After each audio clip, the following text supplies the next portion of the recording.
into the principal's office, and I asked to see her, and I explained what had happened.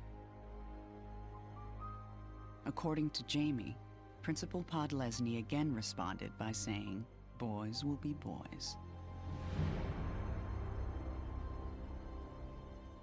So I thought high school would be different.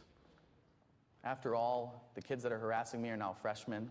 Maybe I would just blend in. Maybe people would forget about the fact that I was gay and they'd leave me alone. But just weeks into his freshman year at Ashland High School, Jamie discovered little had changed.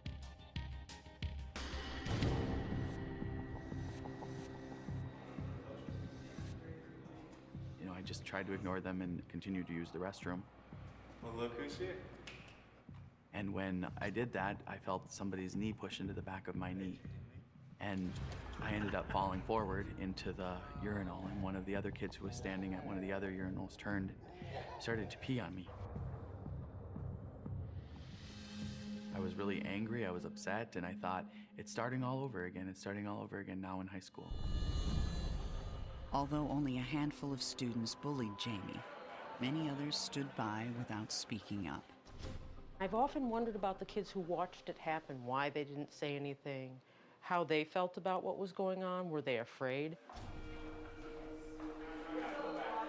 Faced with bullying on a daily basis, Jamie devised ways to evade his harassers.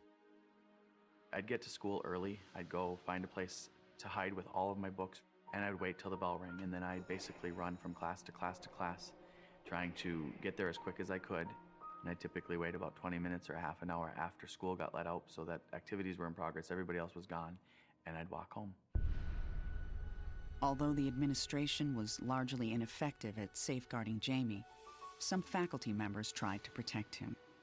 Jamie was in my class, and he and I got along pretty well. And I remember at one point he asked if he could start eating lunch in my classroom. And it became very clear as he spent more time in my classroom that he was not comfortable in the cafeteria during lunch. He wasn't comfortable in the hallway. Just in her second year of teaching, Ms. Woodworth said she reported the abuse to the administrator responsible for discipline. I went to the assistant principal, Tom Blauert, and said, this kid's really getting harassed. And his response was, well, what do you expect when you hit on the hockey team? And I think I countered with, well, what are we going to do? And I think that his response was, well, I'll take care of it. I'll talk to the kids. No, I do not believe that Jamie Novosny hit on the hockey team, but even if he had, that's not the point. The point is we cannot allow students to be bullied or harassed or assaulted in our schools. We cannot tolerate that. Seeing no way out in the middle of his freshman year, Jamie ran away. I found a note stating that he was leaving and not to try to find him, not to get a hold of him because he was not coming back, was not going to go back to Ashland High School. It just wasn't working. He was being picked on too much, violence, it was getting bad. Wow, I freaked out.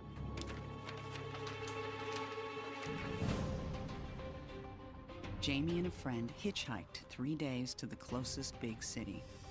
I and my husband immediately figured that he would take off, he would go to Minneapolis, to the cities, because there was gay people there and he felt that he could go there and find people that were like him.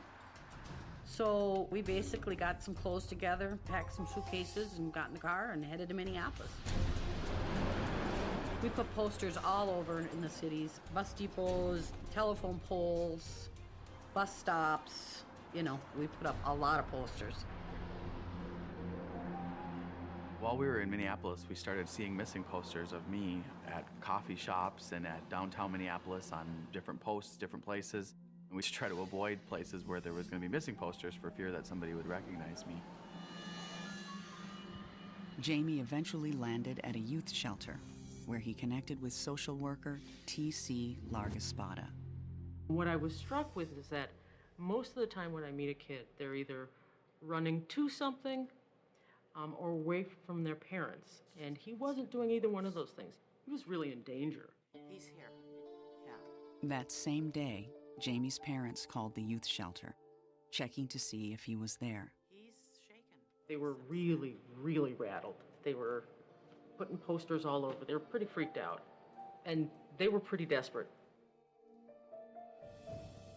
Jamie, that was your parents on the phone.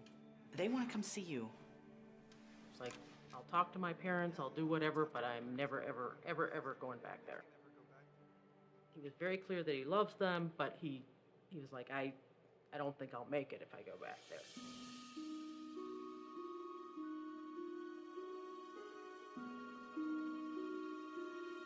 Mom. Oh my God, Jamie. It was really emotional. We ended up just hugging and crying. God, you're safe. She was the heartbreaking part for me because, this was her son.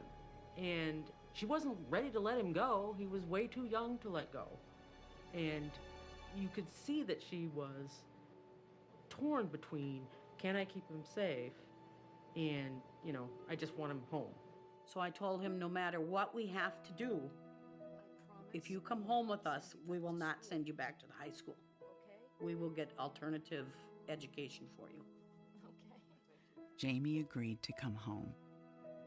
After the meeting, I said, Jamie, you were 100% not gonna go home. What happened? And he said, I can't see my mom like this. He loved his mom, and he was torn between saving his own life and not breaking his parents' heart. Nobody should have to make that decision. Eventually, Jamie's parents realized they could not afford the cost of homeschooling. Had there been any other option, we would have done it. And I had promised him when he came back after he ran away to Minneapolis that he would not have to go back to Ashland High School, and here I was, sending him back. But I had no choice. I just had no choice. The abuse started again, almost immediately.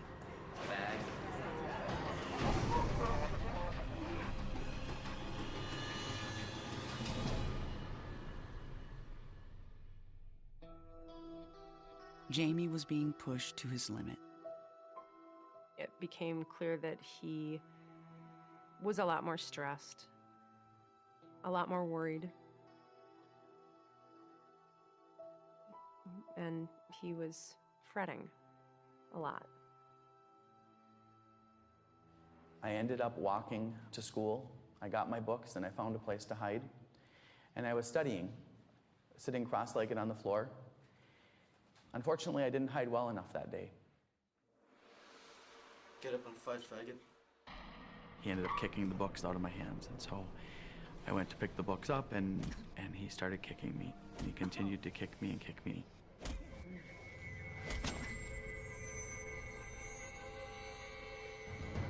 While he was kicking me, the kid ended up saying that he would kill me if I said anything to anybody about what he'd done. The beating was so bad that I ended up having to have surgery, and I ended up in the hospital for 5 days.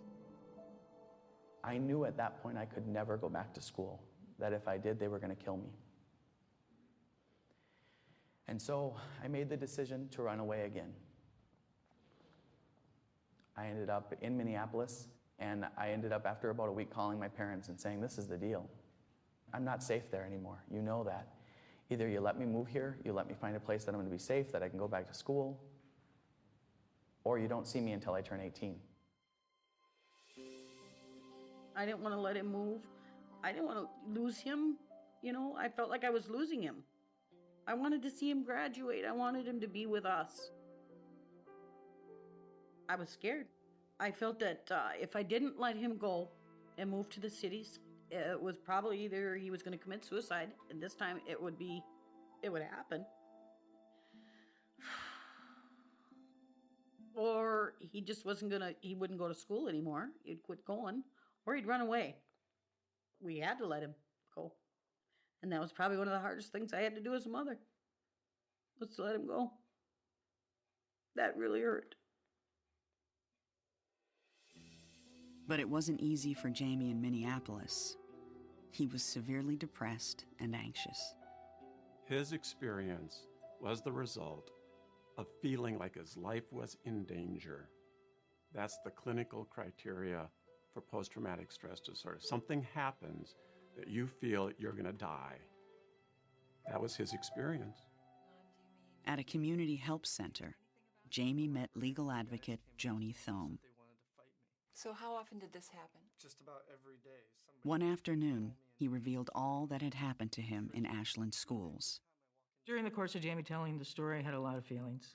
Some sadness, some frustration, and at the same time, some energy and passion for helping this young man. So I think based on what Joni suggested Jamie consider a lawsuit. Jamie was skeptical of the idea, but he mentioned it to his family when he returned home for a visit. Jamie, you gotta do this. I was really surprised because my mom's response was, Jamie, this is something you have to do. That you're not the only kid that's been harassed in schools, and that this will continue to happen, and the schools will continue to look the other way and not do anything. And she really encouraged me to move forward and file the case. I think what really struck me about Jamie was he was someone who felt very strongly about right and wrong, and he felt like rules mattered. And in the civil rights business, you look for folks like that because sometimes it's folks like that who are the ones who are willing to fight back. At first, the trial court dismissed Jamie's case without even hearing it. But Jamie, represented by Lambda Legal, appealed. And in an historic decision, the United States Court of Appeals ruled that Jamie's case should go forward. No court up until then had ever